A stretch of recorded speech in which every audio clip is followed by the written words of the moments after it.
Good morning.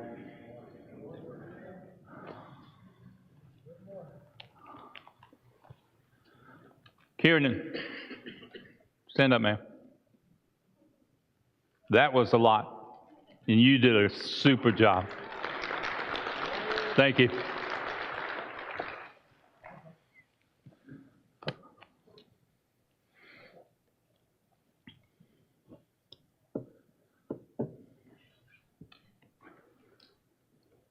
Some of you know that since 2024, I've been working part-time as a funeral assistant with Grace Funeral Home.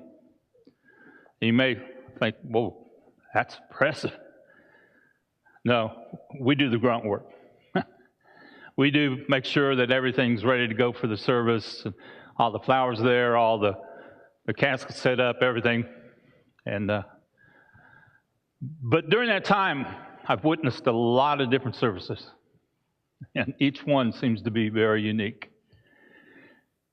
And during that time, I've also got to hear a lot of tributes to people that were buried or that were sitting in front in a casket. You know, and they followed anywhere from, oh, wasn't he or she a good guy or a good woman, to very comical stories about a person's life. And I've heard a lot of different messages presented during that time. And that got to me thinking, you know, we as Christians, how do we view death? I mean, have you ever stopped to think that you are going to die? I mean, I think about it more, not because I work for Grace, but because I know I'm on that spectrum here. And when I stop and think about it, you know, we as Christians, do we look at it like the world looks at it? Like, person's gone. That's it. Or do we look at it in a way that we don't fear it when it comes? Do we look at it as just a journey towards what we're looking for in eternity? The Bible has several different perspectives on death. And it also has some interesting, I believe, tributes that I think we as Christians should strive to live up to. So that when someone up here is standing and we're laying in here in a casket, hopefully they're saying more than, oh, he's just a good guy. He was a good guy. And telling comical stories. Hopefully, they will say something more about a life lived. So this morning we're going to look at some perspectives that the Bible talks about in death and some tributes that I think that we as Christians should strive for. We need to look no further than Jesus' perspective on death. Do you realize that one of the chief missions that Jesus came to this earth was simply to die? And he knew it. He knew he was going to die. And he tried to get his disciples to understand that as well. And his disciples are much like us. Sometimes we don't seem to get the message. You see, in John chapter 12, Jesus says, if a kernel of grain falls into the ground and dies, it bears fruit. He was trying to get his disciples to understand that. And then twice in Matthew and twice in Luke, he said to them very plainly, you know what? I'm going to be delivered into the hands of the people that are pressing you, the Romans, and I'm going to be scourged, and I'm going to be spat upon, and I'm going to be beaten, and I'm going to die. Now, you don't have to look any further than to understand that the disciples didn't get that, even though he said it very plainly 4 times to them. You know, you got people like Peter, okay, Lord, I'm going to draw out my sword and cut off the servant Caiaphas' ear. Because you see, they thought that this was the promised Messiah that was coming to relieve them of the oppression from the Roman government and to reestablish Israel as this great nation again that would rule the world. They didn't understand that that's not what Jesus' kingdom was all about. But he didn't leave it there. He didn't say, I'm just going to die. He said further in John chapter 12, he says, and when I am lifted up from the earth, I'll draw all men to me. And then he says in Matthew and Luke, he says, even though I'm going to die, in the third day I will rise. And again, they didn't understand. Because what happens? Jesus is put on a cross, as Dan so graphically pointed out to us, the death that he died. Put in a tomb. Stone rolled across that tomb. And so here goes Mary Magdalene and the other Mary, and they're going on the third day, and they want to put some spices on the body of Jesus. And along the way, they're thinking, okay, we know there's a stone there, so who's going to roll away that stone? And they get there, and what happens? The stone's gone. And Jesus is not in the tomb. They go back and tell Peter and some of the other disciples, and they say, oh, no, that can't be. So what do? Peter and John, boom, running out the door. John gets there first, but he's afraid to go inside. Peter comes, jumps right into that tomb, looks down, nobody. Jesus tried to tell them. He tried to get it across to them that I'm going to die, but I'm going to overcome death. And they didn't seem to understand. They didn't seem to get it. But he doesn't stop there. Let's pull up the first slide, Jared. Look what he says, trying to get his disciples prepared. Because you see, not only was he going to rise from the dead, he was going to leave them. He's going to leave them and have them continue on the work of the kingdom. And so what does he say? Do not let your hearts be troubled. You believe in God, believe also in me. My Father's house has many rooms. If they were not so, what I've told you, I'm going there to prepare a place for you. And if I go and prepare a place for you, I will come back and take you to be with me, that you may be where I am. And you know the what place to where I'm going. Of course, Thomas is much like Peter. It's kind of a coin toss whether Peter or Thomas sticks their foot in their mouth. Thomas says, we don't know where you're going. How can we know? And of course, Jesus' response to him is, you've seen me. You should know where I'm going. So you see, Jesus not only told them that he was going to die and he was going to rise from the dead, but he also tried to prepare them so that one day, when they went into the ground, that one day he was coming back and he was going to take them to a place he had prepared for them. You see, he was trying to communicate to them, your hope is not in this life. Your hope should be in being with the Father one day. And Paul picks up on this. If you look at 1 Corinthians chapter 15, Paul spends a lot of time there defending the resurrection of Jesus. And he tells people, he says, look, if Jesus wasn't raised from the dead, we're of all people to be most pitied. And he talks about the fact that this life is not what it's all about. This life is just a temporary journey. Next slide, Jerry. And look what he says. When the perishable has been clothed with imperishable and the mortal with immortality, then the saying is written will come true. Death has been swallowed up in victory.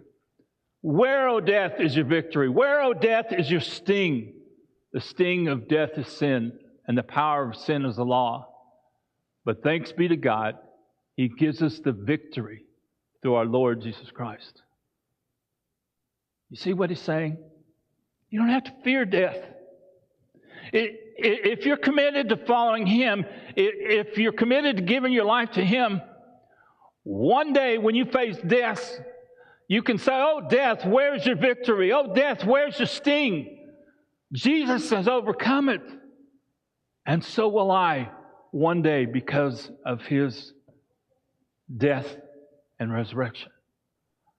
But you see, Paul is talking to people that are to be committed wholly to Him. He's not talking to a world that looks at life as this is all there is. He's talking to people that know that they should be committed truly to following Him and all in following Him.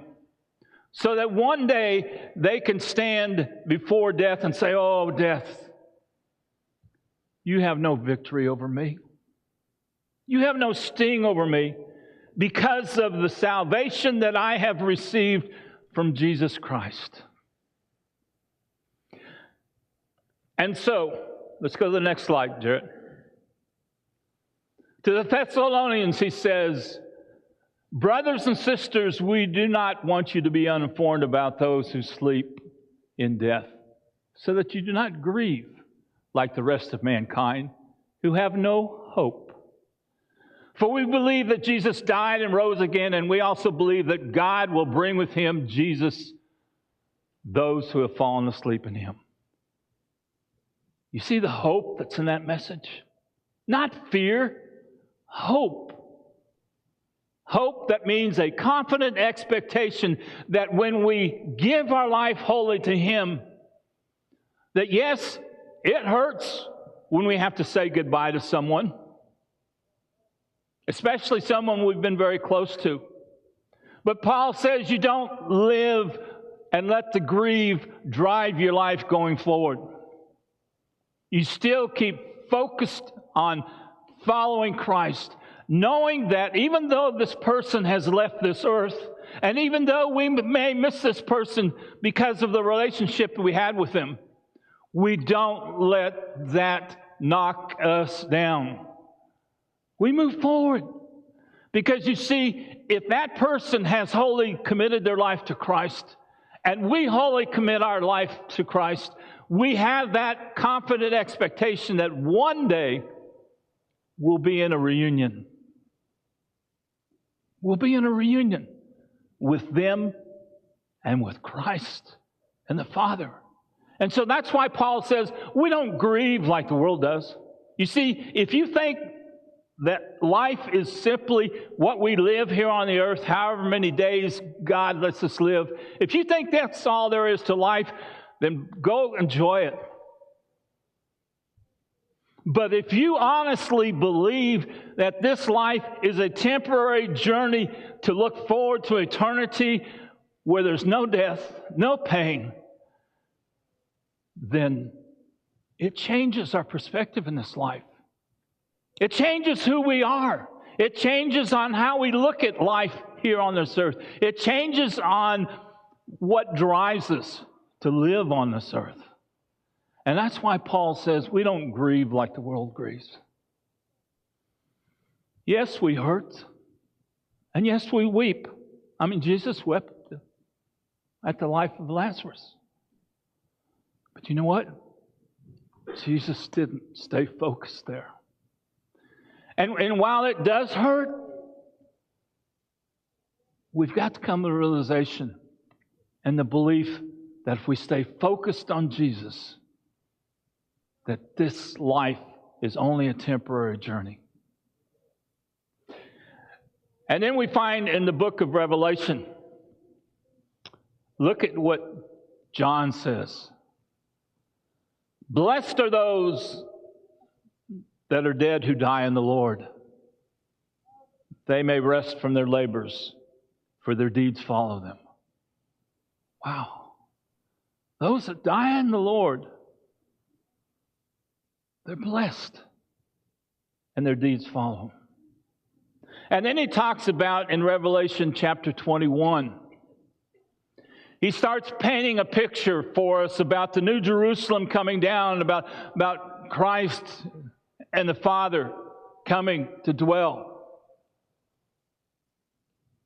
And at the end of it, what does he say? He says he'll wipe every tear from every eye. Death shall be no more. Neither shall there be mourning or crying or pain anymore. What a picture that God has painted for us about when we plug into Him and when we give our life to Him. What a picture of dramatic promise of life eternal. And so if we look at this life as a temporary journey, as a life of service to Him, and as a life to live for Him, what a promise. But you see, the world wants us to believe this is it. You die, you checked out, gone. Even though they may miss you. And sometimes that grief becomes so strong that they never get over it. I had an aunt that lost her husband. Never ever fully recovered from that grief. You see, when that grief drives us, it consumes us, and it takes us away from looking towards the future of that promise.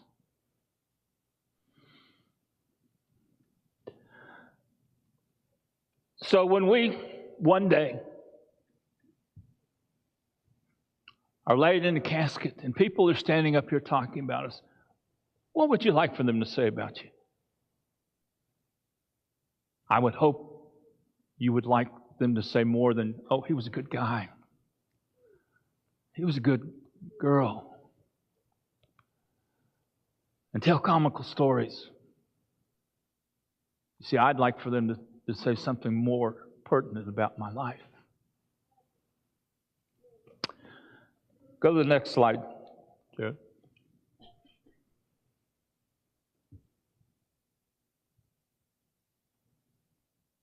Next slide, Jared. The one after this. Keep going. There you go. Then the king will say to those on his right, "Come, you who are blessed by my Father. Take your inheritance, the kingdom prepared for you since the creation of the world." If you look at the context, why did Jesus say that? He said, because they gave the hungry food to eat. They gave the thirsty a drink. They invited strangers in. They clothed those in need. They looked after the sick. They visited those in prison. And of course, the response is, well, when did we do that? And he said, if you did it for the least of these, you did it for me. You see, what Jesus emphasized to him, it's how you live your life. It's how you focus your life. Do you focus it simply on yourself and always meeting your needs and always putting you number one? Or do you focus it on the needs of others? Because you see, these actions, not to earn our salvation, these actions should be a result of our salvation. We're not trying to earn our way into the kingdom. We're trying to live our way as if we're part of the kingdom. And so when we see people that are hungry, we feed them. When we see people that are thirsty, we give them something to drink. We invite strangers in. We clothe those in need. We look after the sick and we visit those in prison, not because we're trying to earn our salvation, but because of what God has done. And what Jesus says when He invites you into that kingdom, He said, "Come, my blessed, because as you've done it to the least of these, you've done it to me." And then we have Paul. Next slide. Do it. He says to the Ephesians, he says, "As a prisoner for the Lord, then, I urge you to live a life worthy of the calling you've received." Again, Paul's not saying, go out and earn your salvation. He's saying, you've got salvation. God's given it to you. Now live like God has given you salvation. Live a life worthy of God calling you. Not, again, because I'm trying to earn my salvation, but because I'm trying to live out my salvation. Paul would say it another way in Philippians chapter 4. He would say, live out or work out your salvation. He wasn't saying earn it. He was saying you demonstrate the salvation that God has given you. And you live like you've got the salvation that God has given you. Again, you're not trying to earn it. You're trying to demonstrate to people, I'm different because of what God has done in my life. I'm not different because I'm better than you. I'm different because of the Spirit that lives inside of me. And He's the one that has cleansed me. He's the one that's made me whole. He's the one that's given me the motivation to live this life. You see, we can live a life for Christ, or we can buy into the world that says, oh, this is all there is. I remember a beer commercial that I watched as a kid. It says, get all the gusto you can, because you only live once. Wow. What kind of a life is that? That we want to live only to bring pleasure to ourselves, that we only want to be selfish with our life. What kind of a purpose in life does that bring? But you see, that's what the world is out there telling you. They're out there telling you what the Bible says is right is wrong, and what we say is right. Because you see, they're saying live a lifestyle. I remember during the time I grew up, right in the middle of the hippie area, in fact, right during the hippie time. And our motto was, if it feels good, do it. Oh, what kind of a lifestyle is that? If it feels good, do it. But what Jesus says, no, there's more to life. There's caring for people. There's loving people. There's doing for people because of what I've done for you. And then the last one I would say, and my brother and I did most of my father's memorial service when he passed. And in fact, I have his Bible, and as my brother pointed out, he said, in this passage, go to the next slide, do it. In this passage, he wrote in the side, he said, victory. Victory. I have fought the good fight. I've finished the race. I've kept the faith. Now there is in store for me the crown of righteousness, which the Lord, the righteous judge, will award to me on that day, and not only to me, but also to all who have longed for His appearing. You see the victory there? Why did Paul claim victory? He said, I finished the race. I fought the fight. I kept the faith. And so he looked forward to that crown of righteousness that was coming to him. What confidence is there? What hope is there? Because you see, one day when they put us in the ground, or as many people are doing today, cremating, That's not the end. That's our temporary resting place till Christ comes again. If we've given Him our life totally, if we have demonstrated that we have been plugged into Him, if we stay faithful no matter what comes in our life, and I promise you, there are going to be tragedies, there are going to be challenges that are going to come your way, and the question is, are you going to remain faithful to God? Are you going to keep fighting the fight? Are you going to keep the faith? Or are you going to throw in the towel and say, this is too hard, I can't do it? What Paul says, I didn't do that. And he's saying, if we do the same, if we keep fighting the fight, and we keep the faith, and we finish the race, we have that same hope of the crown of righteousness waiting for us. And so when someone gets up here and stands and talks about us, hopefully they will stand up and say, you know what? This person was not just a good guy. This was a person whose life was committed to following Christ no matter what happened, no matter what came their way. They fought the fight. They kept the faith. They finished the race. They lived a life of service to others.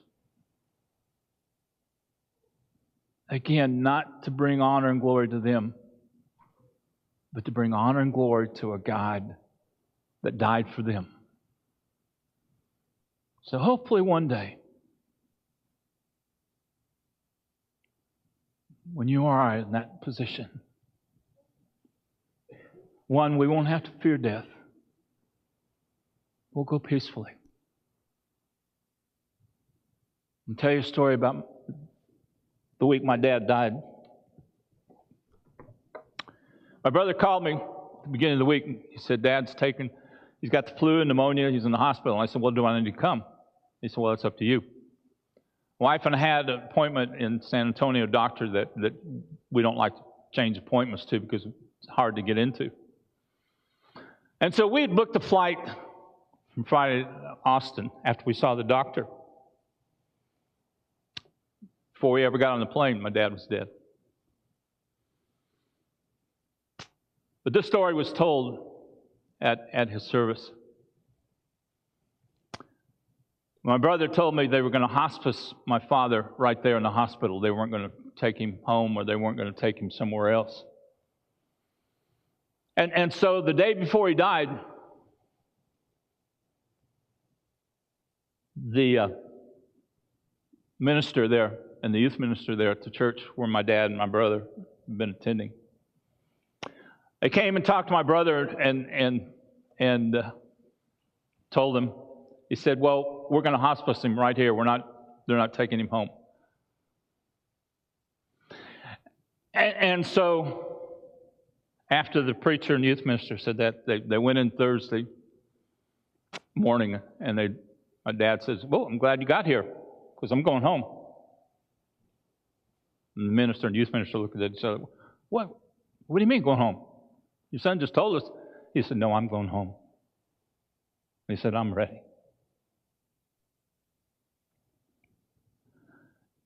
That's how we need to view death, folks. We're going home. We're going home. And what hope is there? What great promise is that? But God, all God says is, live for me. Live out your life of salvation. Show people in this world that there is more to life than just what you're going through on the day-to-day affair. And show people when a tragedy comes into your life and a challenge comes into your life that you can overcome it by the power and your faith in Christ. You don't let it destroy you. You let it grow you in that relationship. And then look forward to victory. Look forward to victory. Because Christ overcame death. He destroyed death. And one day will overcome death. And one day there will be no more death. What a promise. What a thing to look forward to. So if you're here this morning and you haven't plugged into that life, you haven't chosen to follow Jesus Christ, you haven't made Him Lord of your life, I urge you, find one of us and let us sit down and study with you. Because you see, that decision will be the most critical decision you make in all of your life, is to choose to follow Him. Or you can walk out of this building and you can say, oh, pretty good lesson, but I'm going to go on in life. And so when you're laid here in this casket and you've never made the decision to follow Him, you don't have hope. You only have eternal destruction to look forward to. I don't know about you. I'd rather err on the fact, and I've had people tell me, oh, yeah, there is no resurrection of the dead. Well, I'd rather live like there is. I'd rather err on that side and find out there wasn't than to err on the side of saying, oh, yeah, there's no resurrection, so I'm just going to live my life. I'm just going to have all the fun I can on this earth.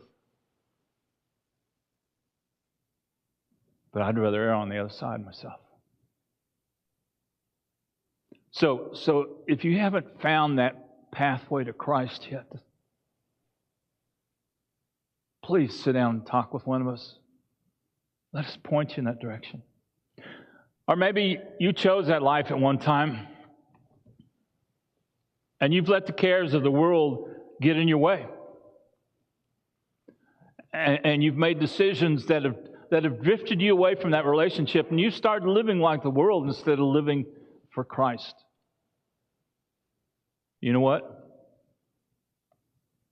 God the Father accepted the prodigal son back. He's out there holding out His hand saying, come. Not only is He holding out His hand, He's ready to run towards you when you decide to come back and follow Him. Whatever your situation is this morning, we urge you, please don't live this world without following Him. Let's stand and sing, Robert.